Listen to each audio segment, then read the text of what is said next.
perkenalkan, saya dengan Sally Christina. Oh ya, sudah lihat kan gambar yang tadi? Kira-kira gambar profesi apakah itu?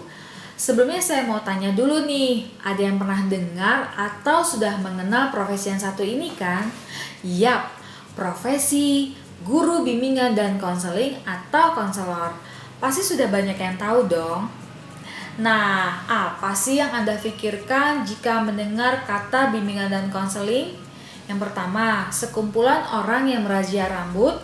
Yang kedua, sekumpulan orang penyita HP. Yang ketiga, orang yang menjengkelkan saat kita datang terlambat. Yang keempat adalah salah satu profesi yang dikenal sangat dekat dengan peserta didik di sekolah. Dari sekian banyak usulan di atas, pernahkah Anda berpikir bahwa kegiatan yang dilakukan bimbingan dan konseling bukan hanya semata itu saja?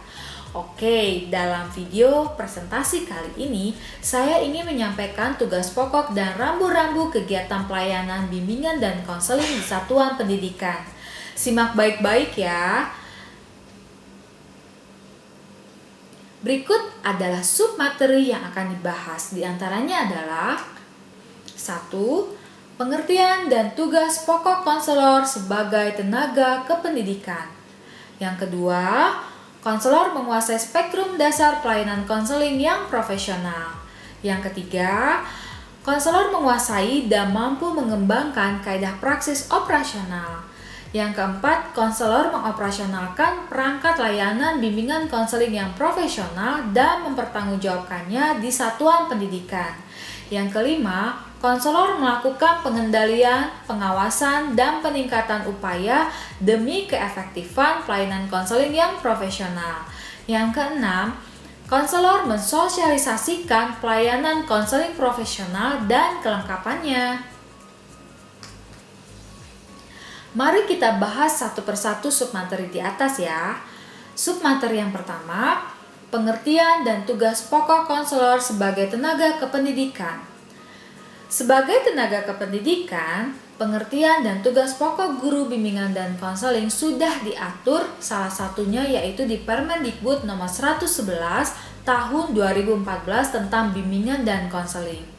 Peraturan ini menjelaskan fungsi dan tujuan layanan bimbingan konseling yang profesional bagi konseli dengan asas dan prinsip layanan bimbingan dan konseling.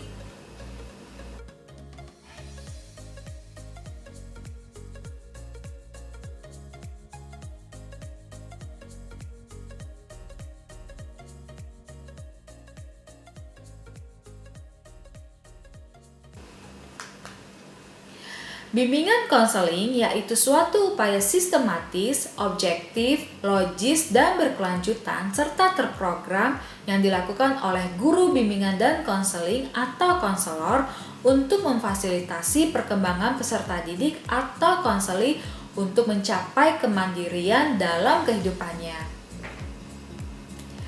Dan apa saja tugas pokok seorang guru bimbingan dan konseling atau konselor? Menurut SKN 84 tahun 1993 ada 5 tugas pokok sebagai seorang guru bimbingan dan konseling atau konselor. 1. Menyusun program bimbingan dan konseling. Yang kedua, melaksanakan program bimbingan dan konseling. Yang ketiga, mengevaluasi pelaksanaan bimbingan dan konseling. Yang keempat, menganalisis hasil pelaksanaan bimbingan dan konseling. Yang kelima, merupakan tindak lanjut dalam program bimbingan dan konseling terhadap peserta didik yang menjadi tanggung jawabnya. Tugas lain yang harus diketahui oleh seorang guru bimbingan dan konseling adalah 1. Mengadministrasikan kegiatan layanan bimbingan dan konseling.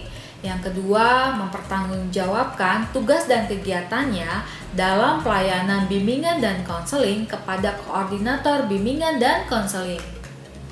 Submateri yang kedua, konselor menguasai spektrum dasar pelayanan konseling yang profesional. Guru bimbingan dan konseling atau konselor menguasai spektrum pelayanan profesional konseling yang meliputi yang pertama, wawasan keilmuan, keterampilan keahlian, kode etik, dan organisasi profesi konseling. Yang kedua, paradigma, visi, dan misi pelayanan bimbingan dan konseling. Yang ketiga, bidang pelayanan konseling. Yang keempat, fungsi, prinsip, dan asas konseling. Yang kelima, jenis layanan, kegiatan pendukung, dan format pelayanan konseling. Yang keenam, operasionalisasi kegiatan konseling terhadap berbagai sasaran pelayanan. Submateri yang ketiga, konselor menguasai dan mampu mengembangkan kaidah praksis operasional. Yang pertama, menguasai konsep dan praksis asesmen untuk memahami kondisi, masalah, dan kebutuhan peserta didik atau konseling. Yang kedua, menguasai kerangka teori dan praksis bimbingan konseling.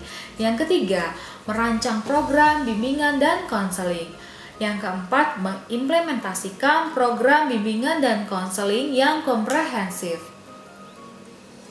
Sekarang kita akan bahas submateri yang keempat. Konselor mengoperasionalkan perangkat layanan bimbingan dan konseling yang profesional dan mempertanggungjawabkannya di satuan pendidikan. Seorang guru bimbingan dan konseling atau konselor dituntut untuk menunjukkan sikap profesionalismenya untuk mempelajari, memahami, serta mempraktekkan perangkat layanan konseling sesuai dengan panduan yang ada. Ada beberapa hal yang harus dikuasai oleh seorang guru bimbingan dan konseling atau konselor, yaitu 1. Guru bimbingan dan konseling atau konselor wajib menguasai landasan teoretik bimbingan dan konseling. Yang kedua, guru bimbingan dan konseling atau konselor wajib menguasai ilmu pendidikan, bimbingan dan konseling dan landasan teoretiknya secara keilmuan. Yang ketiga, menguasai pelayanan bimbingan dan konseling dalam jalur jenjang dan jenis satuan pendidikan. Yang keempat, menguasai konsep dan praksis penelitian bimbingan dan konseling. Profesionalisme yang harus dimiliki oleh seorang guru bimbingan dan konseling adalah yang pertama, profesionalisme bisa dikatakan memerlukan kesungguhan dan penelitian kerja yang dapat diperoleh dari pengalaman dan bahkan kebiasaan kita sehari-hari.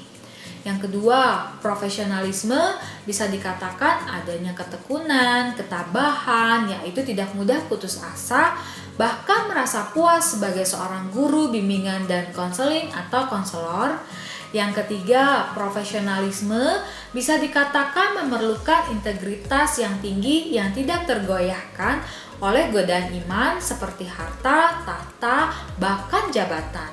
Yang keempat, profesionalisme bisa dikatakan memerlukan adanya kebulatan pikiran dan perbuatan sehingga terjadinya efektivitas kinerja kerja yang tinggi bagi guru bimbingan dan konseling atau konselor. Harapannya nih, guru bimbingan dan konseling di Indonesia semakin bermutu dan berkualitas. Sekarang kita akan bahas submateri yang kelima. Konselor melakukan pengendalian, pengawasan, dan peningkatan upaya demi keefektifan pelayanan konseling yang profesional. Kegiatan bimbingan konseling perlu dikembangkan dengan adanya program-program yang dilaksanakan di dalam lembaga tertentu seperti lembaga pendidikan.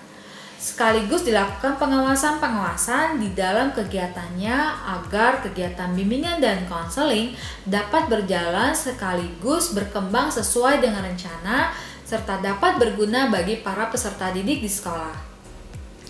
Sekarang Profesor Prayitno menjelaskan bahwa kegiatan bimbingan dan konseling di sekolah berkembang dan terselenggara dengan sebaik-baiknya sesuai dengan tujuan dan ketentuan yang berlaku. Maka kegiatan tersebut perlu diawasi dan dibina.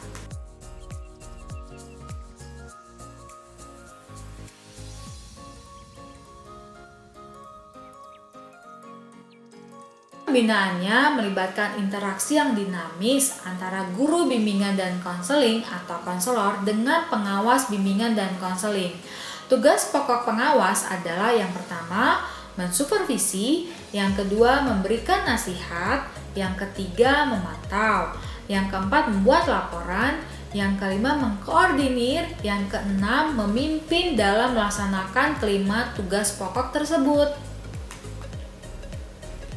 Pengawasan dalam layanan bimbingan dan konseling berbasis sekolah sangat penting karena dengan pengamatan pada setiap pelaksanaan layanan dan pengukuran atau penilaian dapat diketahui tingkat keberhasilan pelaksanaan perencanaan layanan bimbingan konseling di sekolah. Ada 5 tujuan dilakukannya pengawasan dalam layanan bimbingan dan konseling. 1. Untuk mengetahui apakah kegiatan berjalan sesuai dengan rencana. 2. Untuk mengetahui apakah segala sesuatu dilaksanakan dengan instruksi dan asas-asas yang telah ditentukan. Yang ketiga, untuk mengetahui kesulitan-kesulitan atau kelemahan-kelemahan dalam setiap program. Yang keempat, untuk mengetahui apakah kegiatan berjalan efisien. Yang kelima, untuk mencari jalan keluar bila ternyata dijumpai kesulitan-kesulitan kegagalan ke arah perbaikan. Sekarang saya akan bahas submateri yang ke-6. Konselor mensosialisasikan pelayanan konseling profesional dan kelengkapannya. Bagaimana kita mensosialisasikan program bimbingan dan konseling? Sosialisasi bimbingan dan konseling artinya melakukan kegiatan pengenalan program bimbingan dan konseling dan pelaksanaan bimbingan dan konseling kepada pihak personil sekolah atau pihak luar sekolah, yang mana pengenalan ini dilakukan untuk mencapai tujuan program dan pelaksanaan bimbingan dan konseling yang profesional. Yang pertama, seorang guru bimbingan dan konseling atau konselor harus menguasai tugasnya sebagai konselor sekolah. Yang kedua, guru bimbingan dan konseling atau konselor harus bekerja sama dengan personil sekolah. Melalui kerjasama yang baik, kegiatan layanan bimbingan dan konseling akan terlaksana agar guru bimbingan dan konseling dianggap ada dan mempunyai kemampuan nyata untuk membuktikan bahwa kompetensi guru bimbingan dan konseling atau konselor itu benar-benar dikuasai. Dalam mensosialisasikan pelayanan konseling profesional, seorang guru bimbingan konseling atau konselor wajib mengedepankan keilmuan yang telah diterimanya dengan sebaik-baiknya dan juga mensosialisasikan posisi secara struktural di dalam bagan organisasi sekolah pada umumnya. Penting juga untuk menjaga sikap kita sebagai guru bimbingan dan konseling yang ramah. Dengan cara ini, profesi guru bimbingan konseling dan konselor adalah pekerjaan yang mempunyai kegiatan yang terprogram dan pribadi yang dapat menjadi panutan bagi semua pihak sehingga dapat mencapai terwujudnya tujuan pendidikan nasional.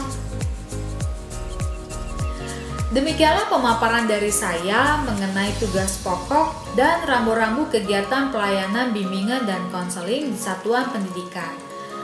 Dari banyak kata dan kalimat yang saya sampaikan pada video presentasi kali ini, jika baik maka ambillah, dan jika buruk maka buanglah. Untuk itu, mari kita saling mengingatkan. Akhir kata, saya ucapkan terima kasih banyak. Semoga bermanfaat ya.